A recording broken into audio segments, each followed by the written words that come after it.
ఇప్పుడు మనం హస్తినపుర గురించి తెలుసుకుందాం. హస్తినపురకి రాజు శాంతను మహారాజు.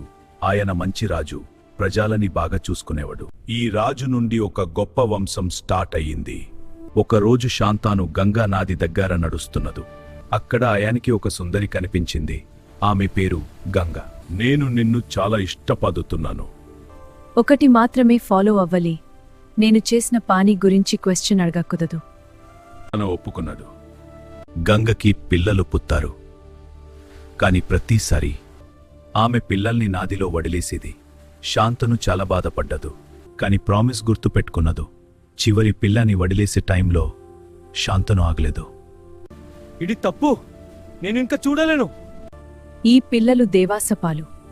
శపం వల్ల భూమికి వచ్చారు. నువ్వు క్వశ్చన్ అడగడం వల్ల నేను వెళ్ళిపోవాలి.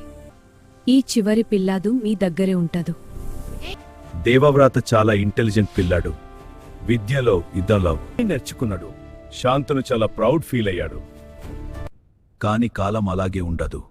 శాంతను మళ్ళీ ప్రేమలో పడ్డదు. ఈ డెసిషన్ ఫ్యూచర్లో చాలా పెద్ద ప్రాబ్లమ్స్కి కారణమయ్యింది.